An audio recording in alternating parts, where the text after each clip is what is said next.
പുതിയ എപ്പിസോഡിലേക്ക് ഏവർക്കും സ്വാഗതം. നമ്മൾ കഴിഞ്ഞ എപ്പിസോഡിൽ ഗ്ലിംസസ് ഓഫ് ഗ്രേറ്റ്നെസിന്റെ ആദ്യത്തെ ഒരു സെക്ഷനാണ് നമ്മൾ കണ്ടത്, അബേസ് ഫസ്റ്റ് സ്പീച്ച് എന്ന് പറയുന്നത്. അപ്പോൾ ഇതുവരെ ആ വീഡിയോ കണ്ടിട്ടില്ലാത്ത എല്ലാവരും ആ വീഡിയോ ഒന്ന് കണ്ടു നോക്കുക. അത് കഴിഞ്ഞ് ഈ ഹിസ് ഫസ്റ്റ് ഫ്ലൈറ്റ് എന്ന് പറയുന്ന ലയം ഓഫ് ലഹർട്ടിയുടെ ഒരു ചെറുകഥയുണ്ട്. ആ ചെറുകഥയാണ് നമ്മൾ ഇന്ന് കാണാൻ പോകുന്നത്. ഈ ചെറുകഥ വളരെയധികം ഒരു ഇൻസ്പിറേഷൻ നൽകുന്ന ഒരു ചെറുകഥയാണ്. അത് ഇന്ന പ്രായക്കാരെന്നില്ല, എല്ലാ പ്രായക്കാർക്കും ഇൻസ്പയറിംഗ് ആയിട്ടുള്ളൊരു ചെറുകഥയാണ് ഈ ഒരു കുഞ്ഞ് കഥ. ഒരു ചെറിയ കിളിയുടെ ജീവിതത്തിൽ കൂടി നമ്മളെ കൊണ്ടുപോവുകയാണ്. മനുഷ്യരായ നമ്മൾക്ക് കുറേ അധികം പാഠങ്ങളാണ് ഈ ഒരു ചെറുകഥയിൽ കൂടി കഥാകൃത്ത് തരുന്നത്. അപ്പം ആദ്യമായിട്ടാണ് വീഡിയോ കാണുന്നതെങ്കിൽ ചാനൽ ഒന്ന് സബ്സ്ക്രൈബ് ചെയ്യുക, തൊട്ടടുത്തുള്ള ബെല്ലൈക്കൺ ഒന്ന് അടിച്ചു പൊട്ടിക്കുക. വീഡിയോ ഇഷ്ടപ്പെട്ടാൽ മാത്രം ലൈക്ക് ചെയ്യുക, ഷെയർ ചെയ്യുക, ഇഷ്ടപ്പെട്ടില്ലെങ്കിൽ ഡിസ്ലൈക്ക് ചെയ്യുക. പിന്നെ നിങ്ങളുടെ സംശയങ്ങളും നിർദ്ദേശങ്ങളും എല്ലാം തന്നെ നമ്മുടെ കമന്റ് ബോക്സിൽ കമന്റ്സ് ആയിട്ട് ഇടുക. വീഡിയോ ഫേസ്ബുക്കിൽ കൂടി കാണുകയാണെങ്കിൽ പേജ് ഒന്ന് ലൈക്ക് ചെയ്യുക, ഫോളോ ചെയ്യുക. അപ്പോൾ നമുക്ക് വീഡിയോയിലേക്ക് കിടക്കാം.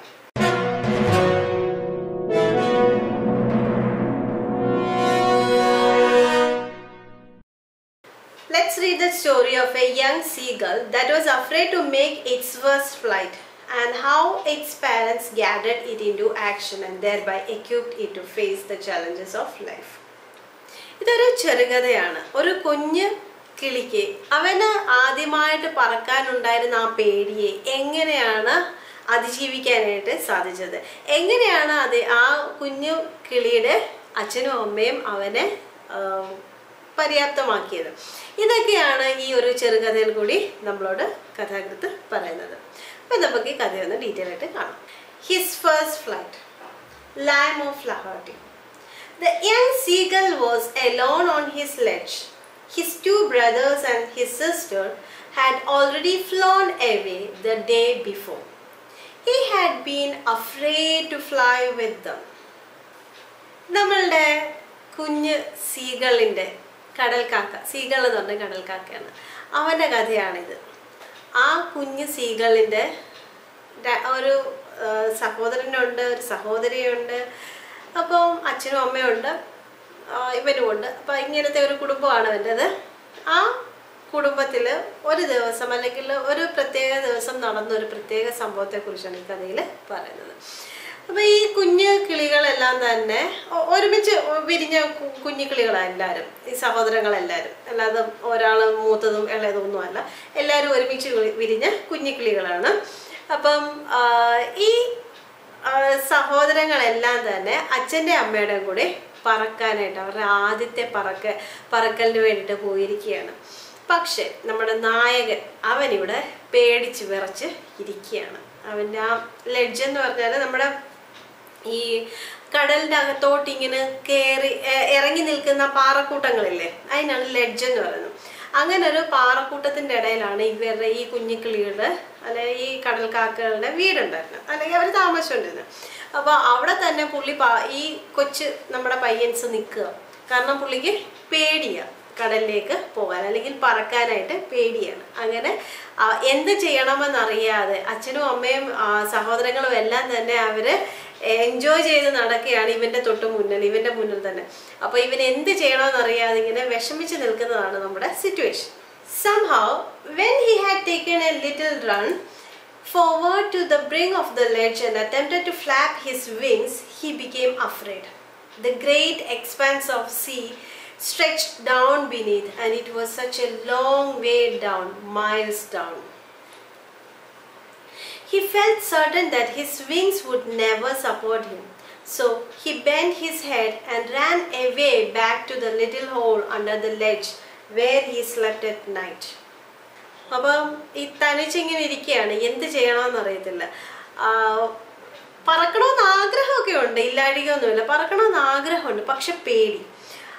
അപ്പോൾ വിചാരിച്ച് എന്തെങ്കിലും വരട്ടെ എന്ന് വിചാരിച്ച് പുള്ളി പെയ്യെ നടന്ന് ഈ പാറക്കൂട്ടത്തിൻ്റെ അറ്റം വരെ എത്തി. അപ്പം താഴോട്ട് നോക്കിയപ്പോൾ അഗാധമായി കിടക്കുന്ന കടലും, മേലോട്ട് നോക്കിയപ്പോൾ ഒരു അന്തവും കുന്തവും ഇല്ലാത്ത ആകാശവും. ഇവന് എന്ത് ചെയ്യണമെന്ന് ഒരു ഐഡിയ ഇല്ല. അപ്പോൾ പറക്കണമെന്ന് ആഗ്രഹമുണ്ട്, പക്ഷെ പേടി കാരണം യാതൊരു രക്ഷയില്ല. അപ്പം ലെഡ്ജിൻ്റെ അറ്റത്ത് വന്ന് നിൽക്കുക, ഇച്ചിരി ഒന്ന് കാല് തെറ്റിയാൽ ചിലപ്പം വെള്ളത്തിൽ പോകും, ആ അവസ്ഥ നിൽക്കുക. പക്ഷെ പേടി, പേടി കാരണം എന്ത് പറ്റി, അവിടെ വരെ ചെന്നിട്ട് തിരിച്ചോടി. തലേദിവസം കിടന്നുറങ്ങിയ അതേ സ്ഥലത്തിലേക്ക് തിരിച്ചോടി വീണ്ടും പോയി പാത്തിരിക്കുക പുള്ളിക്കാരൻ. അപ്പം നമുക്ക് അടുത്ത paragraph നോക്കാവേ. Even when each of his brothers and his little sister, whose wings were far shorter than his own, ran to the brink, flapped their wings and flew away, he failed to muster up courage to take that plunge which appeared to him so desperate. His father and mother had come around, calling to him shrilly, scolding him, threatening to him, let him starve on the sledge unless he flew away, but for the life of him he could not move. അപ്പം നമ്മളുടെ ഈ കുഞ്ഞിക്കിളികളുടെ സഹോദരങ്ങളെ കുറിച്ച് പറഞ്ഞിട്ടുണ്ടല്ലോ, brothers ഉണ്ട്, sister ഉണ്ട്. ഇവരുടെയൊക്കെ ചിറകുകളൊക്കെ ഈ നമ്മുടെ കഥാനായകന്റെ ചിറകുകളെക്കാളും ചെറുതാണ്. ഇവരെല്ലാം ഒരുമിച്ച് ഉണ്ടായ കുഞ്ഞുങ്ങളാണ്. എല്ലാം സംഭവം ശരി തന്നെ. പക്ഷേ അവർക്ക് ആ ഒരു കറേജ് ഉണ്ടായിരുന്നു. ആദ്യത്തെ ആ പറക്കലിന് പോലും അവർക്ക് ആ ഒരു ധൈര്യം ഉണ്ടായിരുന്നു. ഇവന് മസ്റ്റർ അപ്പ് കറേജ് എന്ന് പറഞ്ഞാൽ ആ ഒരു ധൈര്യം ബിൽഡപ്പ് ചെയ്യാനായിട്ട് ഇവന് സാധിക്കുന്നില്ല. എന്ത് ചെയ്യണമെന്നിട്ട് ഒരു ഐഡിയയും കിട്ടുന്നില്ല. ഇവന് എന്ത് ചെയ്യണമെന്നറിയാതെ ആകെപ്പാടെ കഷ്ടപ്പെട്ട് നിൽക്കുക.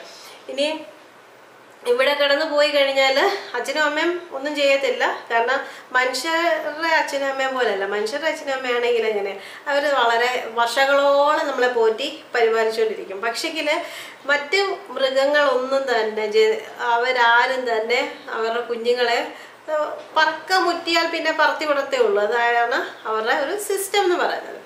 അപ്പോൾ അതേപോലെ തന്നെയാണ് നമ്മുടെ ഈ സീകളിൻ്റെ അവസ്ഥയും നമ്മുടെ ഈ കുഞ്ഞി കടൽക്കാക്കയുടെ അവസ്ഥയും. അവനിപ്പോൾ പറന്ന് പോയി സ്വന്തമായിട്ട് ഇര നേടിയേ പറ്റത്തുള്ളൂ. അല്ലാതെ എല്ലാ കാലവും അച്ഛനും അമ്മയും വായി വെച്ച് കൊടുക്കുക എന്നുള്ള ചിന്തയൊന്നും ഇവന് വേണ്ട എന്നുള്ള കാര്യം മനസ്സിലായി. കാരണം ഇവൻ്റെ സഹോദരങ്ങളെല്ലാം തന്നെ പറക്കാനായിട്ടും മീൻ പിടിക്കാനുമായിട്ടൊക്കെ പോയപ്പോഴത്തേക്കിനും അവരെ വളരെ സന്തോഷത്തോടെ പ്രോത്സാഹിപ്പിക്കുന്ന അച്ഛനും അമ്മയും ഈ നമ്മുടെ നായകൻ അവൻ ഇവിടെ കിടക്കുമ്പോൾ അവനെ വഴക്ക് പറയുകയും നീ ഇവിടെ കിടന്ന് പട്ടിണി കിടന്നാലും ഞങ്ങൾ നിനക്കൊന്നും തരത്തില്ല എന്ന് പറയുകയും ചെയ്യുന്ന അച്ഛനും അമ്മയാണ് ഇവിടെ കാണാൻ സാധിക്കുന്നത്. അപ്പം നമ്മൾ ആദ്യം ഇങ്ങനെ കാണുമ്പോൾ വിചാരിക്കും ഇവരെന്ത് ക്രൂരമായ അച്ഛനും അമ്മയാണെന്ന്. പക്ഷെ അവിടെ ക്രൂരതയല്ല കാണിക്കുന്നത്. അവരുടെ മകനെ അവർ പര്യാപ്തമാക്കുകയാണ്. അവനിൽ നഷ്ടമായ കറേജിനെ, അവനിൽ നഷ്ടമായ അവനിലുള്ള ആ പേടിയെ മാറ്റാനായിട്ട് ശ്രമിക്കുകയാണ് അച്ഛനും അമ്മയും ചെയ്യുന്നത്. പക്ഷെ അത് ഇച്ചിരി ഹാർഷായ രീതിയിൽ തന്നെയാണ് അവർ ചെയ്യുന്നതേ ഉള്ളൂ. നീ ഇവിടെ കിടന്ന് മരിച്ചു പോയാലും കുഴപ്പമില്ല, നീ ഇവിടെ കിടന്ന് പട്ടിണി കിടന്നാലും കുഴപ്പമില്ല എന്നൊക്കെയാണ് അവർ പറയുന്നത്. അപ്പം ഇവന് മനസ്സിലായി ഞാനിവിടെ കിടന്നാൽ ഇങ്ങനെ കിടന്നു പോകത്തേ ഉള്ളൂ, രക്ഷയില്ല, എങ്ങനെയെങ്കിലും ഇവിടുന്ന് രക്ഷപ്പെടണമെന്ന് മനസ്സിലായി. പക്ഷെ പേടി എന്ത് ചെയ്യും? അടുത്ത paragraph. That was 24 hours ago. Since then, nobody had come near him. The day before, all day long, he had watched his parents flying about with his brothers and sister, perfecting them in the art of flight, teaching them how to skim the waves and how to dive for fish. He had in fact seen his older brother catch his first herring and devour it, standing on a rock while his parents circled around raising a proud cackle, and all the morning the whole family had walked about on the big plateau midday down the opposite cliff, laughing at his cowardice. അപ്പം നമ്മളുടെ കൊച്ചു പയ്യൻസ് അവൻ്റെ ഇവിടെ കിടക്കാൻ തുടങ്ങിയിട്ട് ഏകദേശം 24 മണിക്കൂറായി. ആഹാരമൊന്നും കഴിച്ചിട്ടില്ല. തലേദിവസം എന്തോ കഴിച്ചതാണ്. ഏകദേശം ഒരു ദിവസം ആയി. അപ്പോഴത്തേക്കിനും വിശപ്പാണെങ്കിൽ അതികഠിനം, പിന്നെ ആകപ്പാടെ പ്രശ്നമായി. അപ്പോൾ ഇങ്ങനെ നോക്കിയപ്പോഴാണ് അച്ഛനും അമ്മയും കൂടെ സഹോദരങ്ങളെല്ലാം കൂടെ കടലിൽ കൂടെ വെള്ളത്തിൽ സ്കിം ചെയ്യാൻ പഠിപ്പിക്കും. സ്കിം ചെയ്യാന്ന് വെച്ചാൽ ഇങ്ങനെ തൊട്ടില്ല എന്ന് പറയും. ഈ കിളിയൊക്കെ പോകുന്ന കണ്ടിട്ടില്ല, കിളിയൊക്കെ മീനെ പിടിക്കാനായിട്ട് പോകുന്ന എങ്ങനെ അവർ വെള്ളത്തിൻ്റെ അകത്തോട്ടങ്ങ് മുങ്ങിപ്പോകത്തില്ല, ഇങ്ങനെ തൊട്ട് അറ്റത്തിങ്ങനെ മേളുവശത്ത് സർഫസ് ഏരിയയിൽ ഇങ്ങനെ തൊട്ട് പോകത്തില്ലേ, അതിനാണ് സ്കിം ചെയ്യാന്ന് പറയുന്നത്. അപ്പം സ്കിം ചെയ്ത് പോകാൻ, പറക്കാൻ, പെട്ടെന്ന് ഉയരത്തിൽ പറക്കാൻ, താന്ന് പറക്കാൻ എല്ലാം ഇങ്ങനെ പഠിപ്പിച്ചിരിക്കും. അപ്പം അങ്ങനെ കുറേ നേരം പഠിപ്പിച്ചു കഴിഞ്ഞപ്പോൾ ഇങ്ങനെ ഈ നമ്മുടെ നായകൻ ഇങ്ങനെ നോക്കിയിരുന്നപ്പോൾ ഉണ്ടാ അവൻ്റെ ചേട്ടൻ അവന് ഒരു ആദ്യത്തെ മീനെ പിടിച്ചു, മത്തി. ഹെറിങ് എന്ന് പറഞ്ഞ മത്തിയാണ്. അപ്പോൾ അവനെ പിടിച്ച് ആ മത്തിയെ പിടിച്ച് വളരെ കാര്യത്തോടെ ആ വിശപ്പ് ഡിവോർ ചെയ്യാന്ന് പറഞ്ഞാൽ ഭയങ്കര ആക്രാന്തത്തോടെ നമ്മൾ തിന്നത്തില്ല, ഭയങ്കര വിശപ്പ് മൂത്തിരിക്കുന്നത്. അപ്പോൾ അങ്ങനെ ആടിച്ച് പൊളിച്ച് അങ്ങ് തിന്നുക. അപ്പം ഇതും കൂടെ കണ്ടപ്പോഴത്തേക്കിനും പിന്നെ പറയണോ, ഒന്നാമതെ വിശന്ന് കൂറകുത്തിയിരിക്കുക. അപ്പോഴാണ് നമ്മുടെ ഇവൻ്റെ സഹോദരങ്ങൾ അടിച്ചു പൊളിച്ച് നല്ല മത്തിയൊക്കെ പിടിച്ച് കശാപ്പിന് തിന്നുക. ഇതും കൂടെ കണ്ടപ്പോഴത്തേനും പുള്ളിക്ക് ആകെപ്പാടെ വിഷമമായി. വിശപ്പാണെങ്കിൽ സഹിക്കാൻ വയ്യ, ഇപ്പോഴത്തെ കുശുമ്പ് കൂടെ എന്ന് പറയാം അല്ലേ. അപ്പോൾ എന്തായാലും കൊള്ളാം. പക്ഷെ ഒരു രക്ഷയില്ല, നമ്മുടെ ഈ അച്ഛനും അമ്മയും വന്നിട്ട് അല്ലെങ്കിൽ ആഹാരം കൊണ്ട് തന്നിട്ട് എനിക്ക് കഴിക്കാൻ പറ്റത്തില്ല എന്നുള്ള അവസ്ഥ പുള്ളിക്ക് മനസ്സിലായി. ഇപ്പം നമ്മുടെ ഈ കുഞ്ഞു കിളിയുടെ പേടിയെ കളിയാക്കിക്കൊണ്ട് അച്ഛനും അമ്മയും സഹോദരങ്ങളും എല്ലാം തന്നെ അതുവഴി പാറിപ്പറന്ന് നടക്കുക. ഇവൻ ഇവിടെ ഈ ക്ലിഫിൽ ഈ കടലോട്ട് ഇറങ്ങി നിൽക്കുന്ന ആ പാറക്കൂട്ടങ്ങളില്ലേ, ആ പാറക്കൂട്ടങ്ങളിൽ ഇരുന്ന് ആകെപ്പാടെ എന്തോ ചെയ്യുമെന്ന അവസ്ഥയിൽ ഇങ്ങനെ നോക്കി കുത്തിയിരിക്കുക. ഇതാണ് ഇപ്പോഴത്തെ നമ്മുടെ സിറ്റുവേഷൻ. അപ്പോൾ നമുക്ക് അടുത്ത പാരഗ്രാഫ് കാണാം. The sun was now ascending the sky, blazing warmly on his ledge that faced the south. He felt the heat because he had not eaten since the previous nightfall. Then he had found a dried piece of mackerel's tail at the far end of his ledge. Now there was not a single scrap of food left. He had searched every inch, rooting among the rough, dirt-caked straw nest where he and his brothers and sister had been hatched. He even gnawed at the dried pieces of eggshell. It was like eating a part of himself. അപ്പോൾ നമ്മുടെ സൂര്യനൊക്കെ അസ്തമിക്കാറായി. ഭയങ്കര അസ്തമയ സൂര്യനൊക്കെ ആകുമ്പോഴത്തേന് ഭയങ്കര ചൂടാണല്ലോ. അസ്തമിക്കുന്ന സമയമായിട്ടില്ല, കുറെ കൂടെ എന്താ സൂര്യൻ വെസ്റ്റിലേക്ക് ആയെന്നേ ഉള്ളൂ. ഭയങ്കര ചൂടാണ്. അപ്പോൾ ഒന്നാമത്തെ കാര്യം എന്ന് പറഞ്ഞാൽ ഇവനൊന്നും കഴിച്ചിട്ടില്ല. പിന്നെ ചൂടും കൂടെ ആയപ്പോഴത്തേക്കിനും പകൽ മുഴുവൻ അവിടെ ഈ ചൂടത്ത് കിടക്കില്ല. എല്ലാം കൂടെ ആയപ്പോഴത്തേക്കിനും ഇവന് സഹിക്കാൻ പറ്റാത്ത അവസ്ഥ. അപ്പം ഇവനെ അവിടെ എല്ലാം പരിധി നോക്കി എന്തെങ്കിലും കഴിക്കാനുണ്ടോ. അപ്പോൾ കുറേ നോക്കിക്കൊണ്ടുള്ള മാക്കറൽസ് ടെയിൽ എന്ന് പറഞ്ഞാൽ, മെക്കറൽ എന്ന് പറഞ്ഞാൽ എന്താണെന്ന് അറിയാം, അയലയില്ലേ, അയല, അതാണ്. അപ്പോൾ അയലയുടെ വാൽ അവിടെ കിടപ്പുണ്ട്. ആ വാല് കുറച്ചു നേരമൊക്കെ എടുത്ത് നക്കിയൊക്കെ നോക്കി. പക്ഷെ ഒരു രക്ഷയില്ല, അതിൻ്റെ അതൊന്നും ഇല്ലല്ലോ. അയലവാലിൽ എന്തുണ്ട്, ഒന്നുമില്ല. അത് കഴിഞ്ഞ് നോക്കിയപ്പോൾ ഇവനും ഇവൻ്റെ സഹോദരങ്ങളും ഒക്കെ അധികം ദിവസമൊന്നും ആയിട്ടില്ല ഈ മുട്ട വിരിഞ്ഞ് കുഞ്ഞുങ്ങളായിട്ട്. അപ്പം നോക്കിയപ്പോൾ അവരുടെ തന്നെ മുട്ട, അതായത് ഷെല്ല്, അവിടെ മുട്ടത്തോടെ അവിടെ കിടപ്പുണ്ട്. അപ്പോൾ അവിടെ പോയി അതെങ്കിലും ഒന്ന് നക്കി നോക്കി. പക്ഷെ ഒരു രക്ഷയില്ല, അതിൻ്റെ അകത്തൊന്നും ഇല്ല. കാരണം എന്താ, അതുങ്ങൾ ആ മുട്ടകൾ വിരിഞ്ഞല്ലേ ഈ കുഞ്ഞുങ്ങളായത്, പിന്നെ അതിൻ്റെ അകത്ത് എന്തിരിക്കാനാണ്. അപ്പോൾ അതിൽ ഈ കഥയിൽ തന്നെ പറയുന്നുണ്ട്. അപ്പോൾ ആ മുട്ട തോടിൽ പോയി നക്കി നോക്കിയപ്പം അവൻ്റെ ദേഹത്ത് തന്നെ നക്കുന്ന ഒരു ഫീലാണ് വന്നതെന്നാണ് പറഞ്ഞത്. അപ്പോൾ ഇങ്ങനെ ഒരു രക്ഷയില്ലാതെ നടക്കുക. അവിടെ കുറച്ച് കച്ചിയൊക്കെ, ഉണങ്ങിയ കച്ചിയും കുറച്ച് ഉണങ്ങിയ മഡും ഒക്കെ കിടപ്പുണ്ട്. അവിടെ ഒക്കെ പോയി പരിധി നോക്കി, ഒരു രക്ഷയില്ല. പുള്ളി വിശന്നാണ്ട കയറിയിരിക്കുക. ഇനി എന്ത് ചെയ്യുമെന്ന് ഒരു കാര്യം പിടിയില്ല. അപ്പോൾ ഇങ്ങനത്തെ ഒരു സിറ്റുവേഷനിൽ നോക്കുമ്പോൾ എന്താ, അവൻ്റെ ഫാമിലി മുഴുവൻ നല്ല അടിച്ചു പൊളിച്ച് അവിടെ ആഹാരമൊക്കെ കഴിച്ച് അടിച്ചു പൊളിച്ചിങ്ങനെ നടക്കുക. അപ്പം നമുക്ക് അടുത്ത പാരഗ്രാഫ് കാണാം. He then trotted back and forth from one end of the ledge to the other, his long grey legs stepping daintily, trying to find some means of reaching his parents without having to fly. But on each side of him, the ledge ended in a sheer fall of precipice with the sea beneath. And between him and his parents, there was a deep, wide crack. അപ്പം നമ്മുടെ കിളി ഇവന് അച്ഛൻ്റെ അമ്മയുടെ അടുത്ത് എങ്ങനെയെങ്കിലും എത്തണം, പക്ഷെ പറക്കാൻ വയ്യ. പറക്കാതെ എങ്ങനെയെങ്കിലും എത്തണം, ഇതാണ് പുള്ളിയുടെ ആവശ്യം. അപ്പോൾ ഇവിടെ ഒരു വാക്ക് ഉപയോഗിച്ചിട്ടുണ്ട്, ട്രോട്ടഡ് എന്ന് പറയുന്നത് ഈ സാധാരണ ഉപയോഗിക്കുന്നത് ഈ നാൽക്കാലികൾക്ക് വേണ്ടിയിട്ടാണ്. അത് ഇങ്ങനെ വളരെ സ്പീഡിൽ അങ്ങോട്ടും ഇങ്ങോട്ടും നടക്കുന്നതിനാണ് ഈ ട്രോട്ടഡ് എന്ന് പറയുന്ന വാക്ക് ഉപയോഗിക്കുന്നത്. അപ്പോൾ ഇവിടെ അവൻ വളരെ സ്പീഡിൽ അങ്ങോട്ടും ഇങ്ങോട്ടും നടന്നു എന്നുള്ളത് മാത്രമാണ് ഇവിടെ ഉദ്ദേശിച്ചിരിക്കുന്നത്. അവന് എന്താ, അച്ഛൻ്റെ അമ്മയുടെ അടുത്ത് എത്തണം, പക്ഷേ എന്താ പ്രശ്നം, പറക്കാൻ വയ്യ. അപ്പം നോക്കി ചുറ്റിന് നടന്നു നോക്കി, ഇവൻ ഇരിക്കുന്ന ആ പാറക്കൂട്ടത്തിൻ്റെ ചുറ്റിന് നടന്നു നോക്കി, എന്തെങ്കിലും മാർഗം ഉണ്ടെങ്കിൽ അതുവഴി നടന്നു പോയി അച്ഛൻ്റെ അമ്മയുടെ അടുത്ത് എത്താം എന്നുള്ളതാണ് പുള്ളിയുടെ ചിന്ത. പക്ഷെ ചുറ്റും നടന്നു നോക്കി, ഒരു രക്ഷയില്ല, ഫുള്ള് വെള്ളമാണ്. അതിൻ്റെ എല്ലാ അറ്റത്ത് എത്തുമ്പോഴത്തേക്കിനും വെള്ളമാണ് ഇനി കാണുന്നത്. അപ്പം ഇനി എന്ത് ചെയ്യും? Surely he could reach them without flying if he could only move northwards along the cliff face. But then, on what could he walk? There was no ledge, and he was not a fly. And above him, he could see nothing. The precipice was sheer, and the top of it was perhaps farther away than the sea beneath him. അപ്പോൾ ഇനി അച്ഛൻ്റെ അമ്മയുടെ അടുത്തെത്താനായിട്ട് north സൈഡിലേക്ക് പോയിട്ട് cliff ഫേസിൽ ആ ഒരു മുഖത്തിൽ പാറക്കൂട്ടത്തിൻ്റെ മുഖത്തിൽ കൂടി ഇങ്ങനെ വരികയാണെങ്കിലൊക്കെ പറ്റും. പക്ഷെങ്കിൽ ഇവനൊരു എന്താ ഒരു ഈച്ചയോ അല്ലെങ്കിൽ അങ്ങനെയുള്ള സാധനമൊന്നും അല്ലല്ലോ, ഒന്ന് പറന്ന് പെട്ടെന്ന് അല്ലെങ്കിൽ പോയി അച്ഛൻ്റെ അമ്മയുടെ അടുത്ത് എത്താനായിട്ട്. പക്ഷേ ഇവനാണെങ്കിൽ പറക്കാനോട്ട് അറിയത്തുമില്ല, കഴിയത്തുമില്ല, പേടിയുമാണ്. അപ്പോൾ ഇനി എന്ത് ചെയ്യും? ആകപ്പാടെ പ്രശ്നത്തിൽ ഇരിക്കുകയാണ് നമ്മുടെ കിളി.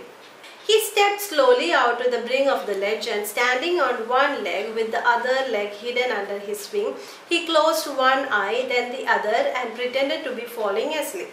Still, they took no notice of him. He saw his two brothers and his sister lying on the plateau dozing, with their heads sunk into their necks. His father was preening the feathers on his white back. Only his mother was looking at him. അപ്പം ഇനി നമ്മുടെ നായകൻ ചെറിയൊരു അടവുമായിട്ട് വന്നിരിക്കുകയാണ്. ഒരു കാല് തറയെ കുത്തി, എന്നിട്ട് മറ്റേ കാല് പൊക്കി വെച്ചിട്ട് ഉറങ്ങുന്ന പോലെ നാട്യം അഭിനയിച്ചു തുടങ്ങി. കണ്ണൊക്കെ അടച്ച് പകുതി അടച്ചിട്ടുള്ള അച്ഛനും ആരും വന്നു കഴിഞ്ഞാൽ രക്ഷപ്പെട്ട് ഓടാമല്ലോ എന്നുള്ള രീതിയിൽ ഇങ്ങനെ നിൽക്കുക. പുള്ളി പകുതി കണ്ണടച്ചിട്ട് ഇവരെ തന്നെ നോക്കി നിൽക്കുന്നത്. അങ്ങനെ നോക്കി നിൽക്കുമ്പോൾ എന്താ, നമ്മുടെ സഹോദരങ്ങളെല്ലാം ആഹാരമെല്ലാം കഴിച്ച് അവരെല്ലാം ഇങ്ങനെ ഒരു ഉച്ചമയക്കത്തിൽ ഇങ്ങനെ മയങ്ങി കിടക്കത്തില്ല, അത് ഡോസിങ് എന്ന് പറയുന്നത്. അപ്പം ശരിക്കും ഉറക്കമല്ല, പക്ഷെ ഇങ്ങനെ ചെറിയ മയക്കത്തിൽ ഇങ്ങനെ അവർ സന്തോഷിച്ചിങ്ങനെ കിടക്കാം. അച്ഛൻ എന്താ ചെയ്യുന്ന പ്രീനിങ് എന്ന് പറഞ്ഞാൽ എന്താണ്, നമ്മൾ ഈ കിളികളൊക്കെ അവരുടെ ചിറകൊക്കെ നല്ല കൊത്തി ഒതുക്കി ഇങ്ങനെ ചീകിയൊക്കെ വെക്കത്തില്ലേ, അപ്പം അതിനാണ് പ്രീനിങ് എന്ന് പറയുന്നത്. അപ്പം അമ്മ മാത്രം ഉണ്ടല്ലോ ഇവനെ ശ്രദ്ധിക്കുന്നുണ്ട്. ഇവൻ എന്തായി കാണിക്കുന്നത്, ഇവൻ്റെ കള്ളത്തരങ്ങളൊക്കെ ഇങ്ങനെ അമ്മ ശ്രദ്ധിക്കുന്നുണ്ട്. ബാക്കി ആരും ഇവനെ ശ്രദ്ധിക്കുന്നൊന്നുമില്ല, അവരെല്ലാം അവരുടെ കാര്യത്തിൽ മുഴുകിയിരിക്കുക. She was standing on a little high hump on the plateau, her white breast thrust forward. Now and again she tore at a piece of fish that lay at her feet, and then scraped each side of her beak on the rock. The sight of the food maddened him. How he loved to tear food that way, scraping his beak now and again to wet it. He uttered a low cackle. His mother cackled too and looked at him. അപ്പം നമ്മുടെ അമ്മക്കിളി എന്താ ചെയ്യുന്നത്? അമ്മക്കിളിയുടെ കയ്യിലൊരു മീനുണ്ട്. ആ മീനെ ഇങ്ങനെ ചെറിയ പീസൊക്കെ ആക്കി അതിൻ്റെ ഇടയ്ക്ക് തന്നെ അമ്മക്കിളിയുടെ ചുണ്ട് നല്ല ഷാർപ്പാക്കുന്നുണ്ട്. തറയിലൊക്കെ ഇട്ട് ഇങ്ങനെ ഉരച്ച്, എന്നിട്ട് ഇങ്ങനെ ഈ മീനെ കൊത്തിപ്പറിച്ച് തിന്നാനുള്ള രീതിയിലൊക്കെ നിൽക്കുകയാണ്. അപ്പോൾ ഈ മീനിനെ കണ്ടപ്പോഴത്തേക്കിന് ഇവനാണെങ്കിൽ അങ്ങ് ഭ്രാന്ത് വന്നു. വിശന്നുണ്ടെങ്കിൽ ഇരിക്കുക ഒന്നാമത്തെ കാര്യം. പിന്നെ ക്ഷീണവും, പറക്കാനും വയ്യ, പറക്കാൻ കഴിയത്തുമില്ല, എന്നാലും ക്ഷീണത്തിനൊരു കുറവുമില്ല അല്ലേ. അപ്പം ഇവനാണെങ്കിൽ ഇത് കണ്ടിട്ട് ഒരു രക്ഷയില്ല. ഇവൻ പയ്യെ അമ്മ എന്ന് വിളിക്കത്തില്ലേ, അതുപോലെ ഇവൻ കാക്കിൾ ചെയ്തെന്ന് വെച്ചാൽ ഈ കിളികൾ അലയ്ക്കത്തില്ലേ, അതുപോലെ വിളിച്ചു. എന്നാൽ അമ്മയും തിരിച്ച് റെസ്പോണ്ട് ചെയ്തു. അമ്മയും തിരിച്ച് എന്താടാ എന്ന് ചോദിക്കത്തില്ലേ, നമ്മുടെ സാധാരണ വീടുകളിലൊക്കെ നടക്കുന്ന കാര്യമാണ്. പിള്ളേർക്ക് വിശക്കുന്നുണ്ട് അറിയത്തില്ല, അമ്മേ എന്ന് വിളിക്കും. എന്നാൽ അമ്മ പറയാം എന്നാടാ അല്ല എന്നടി എന്ന് ചോദിക്കും. അപ്പോൾ അതേ രീതി തന്നെ അമ്മയും മോനും കൂടെ ഉള്ള സംസാരമാണ് ഇവിടെ പറഞ്ഞിരിക്കുന്നത്. Ga, ga, he cried, begging her to bring him over some food. Golu, she screamed back mockingly. But he kept calling plaintively, and after a minute or so he uttered a joyful scream. His mother had picked up a piece of fish and was flying across to him with it. He leaned out eagerly, tapping the rock with his feet, trying to get nearer to her as she flew across. But when she was just opposite to him, abreast of the ledge, she halted, her legs hanging limp, her wings motionless, the piece of fish in her beak almost within reach of his beak. അപ്പോൾ ഇവന് കിടന്ന് ഭയങ്കര വിളിയാ, അമ്മേ വാ എനിക്ക് വിശക്കുന്നു എന്ന് പറഞ്ഞ വിളിയാ. അപ്പം അമ്മ തിരിച്ചെന്താ, തിരിച്ച് അയ്യേ നീ എന്തൊരു പേടിത്തൊണ്ടനാടാ, നീ വന്ന് പിടിച്ചോണ്ട് പോയി തന്നെ കഴിക്കുക എന്നുള്ള രീതിയിൽ കളിയാക്കാം. അപ്പോൾ കുറേ നേരം കഴിഞ്ഞപ്പോഴത്തേക്കും നോക്കിയപ്പോൾ ഉണ്ടോ അമ്മ വരുന്നു. അമ്മയുടെ കയ്യിലൊരു മീനും ഉണ്ട്. ഓ പിന്നെ ഭയങ്കര സന്തോഷം, അടിപൊളി. അമ്മ മീനും കൊണ്ട് വരുന്നുണ്ടായിരുന്നു. വായും പൊളിച്ച് നിൽക്കുക. ഇപ്പം അമ്മ വരും. അപ്പോൾ അമ്മ വരുമ്പോഴത്തേക്കിനും എളുപ്പം കിട്ടാൻ വേണ്ടിയിട്ട് ഓടി മുന്നോട്ട് ഓടുക. അമ്മ പറന്ന് മീനുമായിട്ട് പറന്ന് വന്ന് അടുത്ത് വരെ വന്നു. പക്ഷേ അവിടെ അങ്ങ് നിന്നു. കിട്ടിയില്ല, മീനെ കിട്ടിയില്ല. എന്ത് ചെയ്യും? He waited a moment in surprise, wondering why she did not come nearer. And then, maddened by hunger, he dived at the fish. With a loud scream, he fell outwards and downwards into space. His mother had swooped upwards. As he passed beneath her, he heard the swish of her wings. അടുത്ത് വന്നിട്ട് മീനെ കിട്ടാതെ അല്ലെങ്കിൽ ആഹാരം കിട്ടാതിരുന്നപ്പോഴത്തേക്കിന് ഇവനങ്ങ് ഭയങ്കരമായിട്ട് ഭ്രാന്ത് പിടിച്ചു. ഒറ്റ ചാട്ടം ചാടിക്കഴിഞ്ഞപ്പോഴാണ് മനസ്സിലായ പണി പാളിയെന്ന്. എന്താ താഴെ ഒന്നുമില്ല. ആകാശവും ഭൂമിയെന്ന് പറയാൻ പറ്റത്തില്ല, കാരണം താഴെ വെള്ളം. അപ്പം ആകാശത്താണ് പുള്ളി നിൽക്കുന്നത്. അപ്പം നോക്കിയപ്പോണ്ട അമ്മ ഇവൻ പറക്കുന്നതിന് അല്ലെങ്കിൽ ഇവൻ്റെ ബോഡിയുടെ കീഴെ കൂടെ തന്നെ ഒന്ന് പറന്നിങ്ങനെ പോയി. ആ അമ്മയുടെ ചിറകടിക്കുന്ന ആ ഒരു കാറ്റ് അവൻ്റെ ദേഹത്ത് അടിച്ചു. അപ്പോൾ ഇവന് മനസ്സിലായി ഞാൻ പറക്കുവാണോ, എൻ്റെ ദൈവമേ, ഇനി ഞാൻ ഇത്രയും നേരം പേടിച്ചിരുന്ന ആ ഒരു സംഭവം ഇപ്പം നടന്നു, എൻ്റെ ആദ്യത്തെ പറക്കൽ അല്ലേ. അപ്പോൾ അതാണ് ഇവിടെ നടന്നത്. അവൻ്റെ അമ്മ അവനെ വളരെ ട്രിക്കിൽ അവനെ ഇത്രയും വഴക്ക് പറഞ്ഞിട്ട് പേടിപ്പിച്ചിട്ടും പട്ടിണി ഇട്ടിട്ടും ഇനി ഒന്നും തരത്തില്ലെന്ന് പറഞ്ഞിട്ടും എല്ലാം ഒരു രക്ഷയില്ല. പക്ഷേ ഒരു ചെറിയൊരു പൊടിക്കൈ, ഒരു ട്രിക്ക്. കാരണം എന്താണ്, അവിടെ ഒരു മെൻ്റൽ സർജറിയാണ് നടക്കുന്നത്. അവന് ചെയ്യാൻ കഴിയില്ല എന്ന് പേടിച്ചിരുന്നൊരു കാര്യത്തെ ഒരു ആഹാരം അല്ലെ അവന് ആവശ്യമുള്ള കാര്യം കൊടുത്തുകൊണ്ട് അവനെ അതിലേക്ക് ആകർഷിച്ചുകൊണ്ട് അവന് ചെയ്യാൻ കഴിയില്ല എന്ന് പറഞ്ഞ കാര്യത്തെ കൂടി ചെയ്യാനായിട്ട് പ്രാപ്തനാക്കുകയാണ് അവിടെ അമ്മ ചെയ്യുന്നത്. Then a monstrous terror seized him and his heart stood still. He could hear nothing, but it only lasted a moment. The next moment, he felt his wings spread outwards. The wind rushed against his breast, feathers, then under his stomach and against his wings. He could feel the tips of his wings cutting through the air. He was not falling headlong now. He was soaring gradually, downwards and upwards. He was no longer afraid. He was just felt a bit dizzy. Then he flapped his wings once and he soared upwards. ഇപ്പോൾ പറക്കാണെന്ന് കണ്ടപ്പോഴത്തേക്കിനും ഇവന് പേടി കൂടി. Monstrous fear എന്നാണ് പറഞ്ഞത്, terror എന്നാണ് പറഞ്ഞത്. Monstrous terror ഭയാനകമായ പേടി അവനെ പിടികൂടി. എന്ത് ചെയ്യണമെന്ന് അറിയത്തില്ല. ഇനിയിപ്പോൾ തിരിച്ചു പോകാനും സാധ്യമല്ല, ഒന്നും പറ്റത്തില്ല. അവൻ എന്തായാലും പറക്കാനായിട്ട് തുടങ്ങി. അപ്പോൾ എന്ത് ചെയ്യും ഇനിയും? അപ്പോൾ ഇതിനകത്തൊരു വാക്കുണ്ടല്ലോ, സോറിങ് എന്ന് പറഞ്ഞാൽ പറക്കുക എന്നാണ്. അപ്പോൾ ഇവൻ ഉയർന്ന് പൊങ്ങുകയും താഴുകയും ഫ്രണ്ടിലോട്ട് പോവുകയും എല്ലാം ചെയ്യുകയും. ഇപ്പോൾ ഇവൻ എന്ത് ചെയ്യണമെന്ന് അറിയാത്തൊരു അവസ്ഥയിലേക്ക് എത്തി. ഇനി എങ്ങനെ ഇപ്പം പറക്കാനായിട്ട് ആദ്യമായിട്ട് തുടങ്ങിയപ്പോൾ ഇത്രയും നേരം പറന്നപ്പോൾ അവന് മനസ്സിലായി അവൻ താഴെ വീഴുന്നില്ലെന്ന് മനസ്സിലായി. പക്ഷെ എന്നാലും അവൻ്റെ ആ പേടി അവനിൽ നിന്ന് വിട്ടുമാറുന്നില്ല. അപ്പോൾ അവൻ എന്തായാലും അവൻ്റെ കുഞ്ഞു ചിറകുകൾ ഉപയോഗിച്ച് അവന് പറന്ന് അല്ലെങ്കിൽ താഴെ വീഴാതിരിക്കാനായിട്ട് അവന് ഫ്ലാപ്പ് ചെയ്യുന്നുണ്ട്. ഫ്ലാപ്പ് ചെയ്യുന്ന അനുസരിച്ചിട്ട് അവന് പറന്നുകൊണ്ടേ ഇരിക്കുകയാണ്. അപ്പം ആ ഒരു സിറ്റുവേഷൻ വരെ അല്ലെങ്കിൽ അവൻ്റെ ആ ഒരു പേടി, ആദ്യമായിട്ട് പറക്കാനുള്ള ആ പേടി അവനിൽ നിന്ന് ഇപ്പോൾ ചെറുതായിട്ട് മാറിക്കൊണ്ടിരിക്കുകയാണ്. അവൻ ആദ്യമായി പറക്കുന്നതിൻ്റെ ആ ഒരു ഡിസി ഫീലിംഗ് ഉണ്ടെങ്കിൽ പോലും അവന് വളരെ സന്തോഷത്തോടെ തന്നെ അവന് പറക്കുകയാണ്. അപ്പോൾ ആ ഒരു സിറ്റുവേഷനിലാണ് നമ്മളിപ്പോൾ കണ്ടത്. ഇനി അടുത്ത പാരഗ്രാഫ് നമുക്ക് കാണാം.